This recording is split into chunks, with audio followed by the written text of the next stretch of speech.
जय हिंद जय भारत दोस्तों, आपका हमारा यूट्यूब चैनल सीएसएफ एसआईएलडीसी मेंटर्स पे स्वागत है। बहुत से लोगों का प्रश्न आ रहा है मेडिकल से संबंधित, जो लोगों को रीमेडिकल में भी फेल कर दिया गया है। तो मैं जो है फैक्ट पे बात करूंगा, ऐसा नहीं है कि अनुमान पे सिर्फ बात करूंगा, फैक्ट पे मैं बात करूंगा और बताऊंगा कि किस तरीके से आपके चांसेस हैं कि रीमेडिकल में फेल होने के बाद भी आपका सिलेक्शन हो सकता है और ऐसा हुआ भी है। ठीक है, तो सबसे पहले मैं आपको वैकेंसी बताऊंगा यूपीएसआई का, जिस वैकेंसी के थ्रू मैं हुआ था यूपीएसआई 2021 में। ठीक है, तो यहाँ पे कई बच्चों को जो है मेडिकल में और रीमेडिकल में मान लीजिए फेल कर दिया गया। तो उसके बाद क्या हुआ, जो बच्चे रीमेडिकल में भी यानी कि रीमेडिकल में भी फेल हो गए थे, तो उनके पास ऐसा नहीं है कि फिर वो यूपी पुलिस के डीजीपी को मेल किए या ऐसा कुछ प्रोसेस नहीं होता है। फिर जो रास्ता बचता है, कल मेरे पास एक स्टूडेंट का ही फोन आया था, उन्होंने कहा कि सर डीजीपी को मेल करते हैं। देखिए, मेल करने से कुछ भी नहीं हो सकता है, क्योंकि आपका रूल के अगेंस्ट जाके डीजीपी भी नहीं कुछ कर सकते हैं। रूल के अगेंस्ट जाके समझिएगा, डीजीपी को जो भी है रिलैक्सेशन देने का पावर आपका किसमें है, सिर्फ फॉलोअर की वैकेंसी में है। वो भी मेडिकल को छोड़ के बाकी चीजों में रिलैक्सेशन दे सकते हैं। ठीक है, रूल ए कहता है, हमारा सीएसएफ का रूल क्या कहता है कि जो डीजी होते हैं, डायरेक्टर जनरल होते हैं, वो भी सिर्फ आपका किसमें, फॉलोअर की वैकेंसी में रिलैक्सेशन दे सकते हैं और मेडिकल को छोड़ के, है नहीं कि मेडिकल से संबंधित रिलैक्सेशन दे सकते हैं। तो मैंने सीधे कहा आपके पास अब जो रास्ता बचा है भाई, कोर्ट का बचा है। मैं यूपीएसआई 2021 वैकेंसी का बता दूं, जब हम लोग ट्रेनिंग कर रहे थे तो लगभग आधा ट्रेनिंग पूरा हो चुका था। तो कोर्ट केस वाले जो बच्चे थे अब जाके ज्वाइनिंग किए थे, मतलब आधा ट्रेनिंग के बाद। तो आपको भी पता है, अगर आप रीमेडिकल में फेल हो गए हैं और कोर्ट के थ्रू अब क्या होगा, प्रोसेस क्या होगा मैं बता दूं। कोर्ट मान लीजिए आपके तर्क और जवाबों पे सहमत हो जाता है, और सहमत भी होना चाहिए भाई। आप हर साल सेप 1 वैकेंसी आने के पहले आप सेप 1 लगाते हैं। जब आप फॉर्म अप्लाई करते हैं सीएसएफ एएसआईएलडीसी का, तो आप सभी को पता है कि आप सेप 1 का सर्टिफिकेट लगाते हैं। तो जब आप एक कांस्टेबल पोस्ट के लिए सेप 1 का लगाते हैं और ऑलरेडी मेडिकल का, जैसे कई बच्चों का हाइट से संबंधित इशू आ गया है, किसी का उंगली में आ गया है, किसी का डॉक्टर ने फेल कर दिया कि पैर की उंगली छोटी है। भाई, पैर की उंगली छोटी है तो एसएससी जीडी का भी तो उसने मेडिकल पास किया है, ऐसा तो है नहीं कि वो फ्रेश स्टूडेंट है। यहाँ पे जो दो यूपीएसआई 2021 में बच्चे थे वो तो फ्रेश स्टूडेंट थे, तब भी उनको कोर्ट ने फेवर किया। आप तो जो है डिपार्टमेंट के हैं। ठीक है, बहुत लोग मैं बता रहा हूं, अब यहाँ पे कहेंगे कि तुम भड़काने का काम। भाई, जो लोग सलाह मान के रास्ता जो है रास्ते पे चलते हैं, मैक्सिमम लोगों से पूछ लेना, उनका फायदा ही होता है। अब मैं ये नहीं कह सकता हूँ कि 100% बच्चों का फायदा होगा, लेकिन अगर मान लीजिए 10 में से 5-6 लोगों का भी कैरियर बन जाता है, तो उसमें मेरा क्या नुकसान है। मुझे तो खुशी होती है ना कि चलो किसी को कुछ सही तरीका बताया तो उनका फायदा हुआ। अब 10 में 10 का तो हम नहीं कह सकते हैं कि 50 लोग अगर रीमेडिकल में फेल हुए हैं तो 50 का 50 सभी के लिए कोर्ट मौका दे देगा। लेकिन मान लीजिए 30-40 लोगों का कारण अगर ऐसा है जिन्हें फेल नहीं किया जाना चाहिए था, ठीक है, तो उनको जरूर कोर्ट मौका देगा। अगर आप लोग उस लेवल तक जाने का प्रयास करेंगे, कोशिश करेंगे। क्यों कोशिश करना चाहिए मैं बता दूं, क्योंकि वैकेंसी खाली जा रही है, आपको भी पता है। ऐसा नहीं है कि मेरिट बनना है या कुछ है।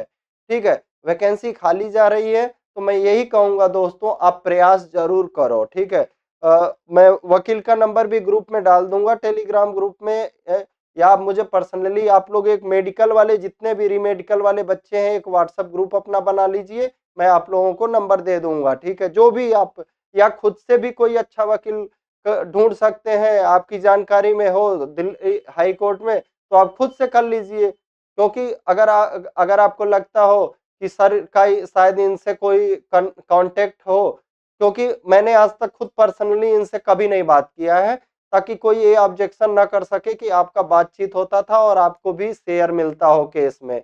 तो इस वजह से मैंने कभी उनसे पर्सनली कभी नहीं बात किया। जो भी मेरे पास नंबर है तो जो भी स्टूडेंट मांगता है मैं उसको नंबर प्रोवाइड कर देता हूँ। तो कोर्ट केस में क्या होगा, जैसे आप कोर्ट केस के जाओगे और कोर्ट केस करोगे तो कोर्ट के द्वारा जो क्या, अगर आपकी दलीलों को, आपकी बातों को सही पाएगा कोर्ट, तो कोर्ट क्या करेगा, आदेश देगा कि फिर से एक मेडिकल बोर्ड बनाइए। क्या करिए, फिर से मेडिकल बोर्ड बनाइए, और ये जो मेडिकल बोर्ड बनेगा फिर आपको उन चीजों को जांच करेगा। तो उसमें से बहुत बच्चे पास भी हो जाते हैं, मैं बता दूं, बहुत बच्चे जो है पास भी हो जाते हैं। तो अब आपकी जिम्मेदारी है कि आपको क्या करना है। मैं आपको बस एक मेंटर के तौर पर रास्ता बताने का काम करता हूं। अब कई बच्चों का डाउट आ रहा है कि सर हम कोर्स ले रहे हैं लेकिन कोर्स दिख नहीं रहा है, जो अभी इंग्लिश का क्लास चल रहा है या कोई भी क्लास चल रहा है तो ऐड कहाँ पे हो रहा है। तो मैं बता दूं, सबसे पहले आप ऐप इंस्टॉल करना, फ्यूचर रोजगार ऐप इंस्टॉल करना। कौन सा, फ्यूचर रोजगार ऐप इंस्टॉल करना। मैं आपको सब दिखाते भी चलूंगा। इस तरह से फ्यूचर रोजगार ऐप इंस्टॉल करने के बाद आप जाना कहाँ पे, कोर्सेज में जाना। सबसे पहले आपको मैं प्रोसेस बता देता हूँ एकदम बढ़िया से। सबसे पहले आपको क्या करना है, फ्यूचर रोजगार ऐप, ठीक है, आपने इंस्टॉल किया है, कोर्स परचेज कर लिया है, ठीक है। कोर्स परचेज करने के बाद ही शो होगा। मैं बता दूं, यहाँ पे आपको 3 कोर्स दिखेगा। कौन कौन सा कोर्स, एक तो CISF ASI LDC 2023, फिर 2023-24 जो 2023 वाला है सिर्फ 2023 की वैकेंसी के लिए, और 2023-24 वाला जो अभी 24 की वैकेंसी आएगी, क्योंकि 24 की वैकेंसी अभी आई नहीं है, 1 अगस्त को आना रहता है। फिर आपका 100 डेज क्रैश कोर्स, 3 कोर्स हैं। एक स्पेशल कोर्स है आपका CISF एक्ट एंड रूल का, इस महीने में एक्ट एंड रूल कंप्लीट हो जाएगा। तो बाकी इन 3 कोर्सों में बता दूं कहां पे ऐड हो रहा है। तो फ्यूचर रोजगार में आप मान लीजिए पहला कोर्स है कौन सा, CISF ASI LDC 2023, ठीक है। इसमें जहां पे शो होगा, और बाकी में भी मैं आपको बता देता हूं, ठीक है। CISF ASI LDC 2023 कोर्स पे आप जब टच करेंगे तो एक नया पेज खुल जाएगा। नया पेज खुलेगा, आपको इस तरह से लिखा आएगा, लाइव लिखा आएगा, फिर ऊपर में ही टेस्ट लिखा आएगा, ऊपर में ही इस तरह से लिखा आएगा, फिर आपका रिकॉर्डेड लिखा आएगा, ठीक है। यहाँ पे इस तरह से रिकॉर्डेड लिखा आएगा, फिर और आपका, तो आपको क्या करना है, रिकॉर्डेड में जाना है। कहाँ पे, इस तरह से देखिए 1 2 3, तो आपको क्या करना है, रिकॉर्डेड वाले पर टच करना है। जैसे ही आप रिकॉर्डेड वाले पर टच करोगे तो छोटा छोटा ब्लॉक बन के आएगा, math, English, CISF act and rule, इस तरह से ब्लॉक बन के आएगा, मैथ, इंग्लिश। तो आपको क्या करना है, जो अभी इंग्लिश के क्लास ऐड हो रहे हैं आपके इसमें हो रहे हैं, किसमें, इस वाले में, ये जो इंग्लिश वाला है, तो आप इसको टच करना सबसे ऊपर, ठीक है। इसके बाद जो पेज आएगा सबसे ऊपर जो है यहाँ पे। अब इसके बाद क्लास, इडियम एंड फ्रेज, यहाँ पे आप देखोगे इस तरह के आपको लिखे हुए आ जाएंगे, ठीक है। यहीं पे ऐड हो रहे हैं, यहीं पे जो है आपके क्लास ऐड हो रहे हैं, ठीक है, यहाँ पे। तो इडियम एंड फ्रेज यहाँ हो गया। बाकी इंग्लिश में ही आपका, इंग्लिश में ही आप देखिएगा सबसे नीचे में इंग्लिश बेसिक करके एक आएगा, इसी में इसको टच करने के बाद इंग्लिश में जाओगे। जब आप इंग्लिश में जाने के बाद सबसे नीचे में सेकंड वाला आएगा एक इंग्लिश बेसिक करके। तो यहाँ पे सभी आपके ग्रामर के वीडियो हैं, क्या है, ग्रामर के लगभग 72 वीडियो हैं। कितने, 72 वीडियो ग्रामर के हैं, इंग्लिश के। और फिर बता दें, इंग्लिश बेसिक हो गया, फिर वकैब, इंग्लिश बेसिक के ऊपर, इंग्लिश बेसिक के ऊपर एक वकैब का होगा, ठीक है, वकैब का होगा। तो उसमें आपके वकैब के लगभग 27 वीडियो हैं, ठीक है, और वीडियो ऐड किए जाएंगे इसमें। फिर बात करते हैं, और अगला पेज मैं लेता हूं। अब मान लीजिए अगर किसी ने 2023-24 का कोर्स लिया है, किसी ने 2023-24 का कोर्स लिया है, उसके लिए भी सेम ही है। 2023-24 का आपने कोर्स लिया है तो आपको रिकॉर्डेड में जाना है। रिकॉर्डेड में जाने के बाद आप इंग्लिश में जाइएगा। आप पूरा, आप सर्च नहीं करते हैं, देखते नहीं है, पूरे फाइल को देखेंगे तब ना समझ में आएगा कि कहाँ पे क्या है। बस डायरेक्ट कह देते हैं कि सर मिल नहीं रहा है।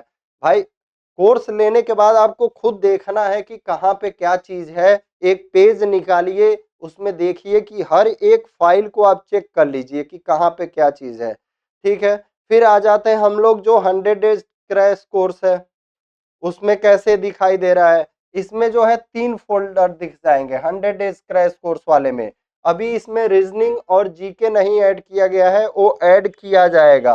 तो देखिए क्या-क्या फ़ोल्डर है 100 डेज़ वाले में, मैथ, इंग्लिश और आपका प्रीवियस ईयर एनालिसिस करके है, ठीक है। तो इंग्लिश वाले में आपको 4 फ़ोल्डर दिखेंगे यहाँ पे इंग्लिश वाले में। इडियम एंड फ्रेज का, वोकैब का, इंग्लिश बेसिक का, मिसस्पेल्ड वर्ड का।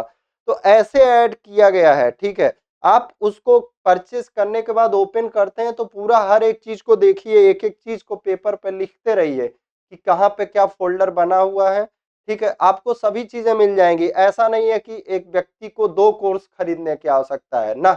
आपको सिर्फ़ एक ही कोर्स खरीदना है, चाहे कोई भी खरीदिए, चाहे 2023 का खरीदिए, चाहे 2023-24 का खरीदिए या 100 डेज़ का खरीदिए। आपको 2 कोर्स परचेज़ करने का आवश्यकता नहीं है, क्योंकि आपके पैसे का हम वैल्यू समझते हैं। तो मैं यही कहूँगा, आपको 2 कोर्स नहीं खरीदना है, कभी भी आप बस 1 कोर्स से जुड़िएगा, ठीक है। तो इस वीडियो में यही बताना था। मेरा सजेशन रहेगा कि आप कोर्ट केस की तरफ मूव कर सकते हैं, रीमेडिकल में फेल हो गए हैं और मैक्सिमम लोगों को उम्मीद मैं यही करूँगा कि फ़ायदा ज़रूर मिलेगा, क्योंकि ऑलरेडी आप जॉब कर रहे हैं। ठीक है? जय हिंद, जय भारत। इस वीडियो को अधिक से अधिक शेयर करिएगा, ताकि बहुत से बच्चों में जागरूकता और जो लोग मेडिकल में फेल हो गए हैं और जिन मतलब क्या बोलते हैं, महसूस कर रहे हैं कि अब हमारा कुछ भी नहीं होगा, मैं उनको बता दूं कि बहुत कुछ हो सकता है। कोशिश करना आपका काम है, प्रयास करना आपका काम है। तो जय हिंद, जय भारत।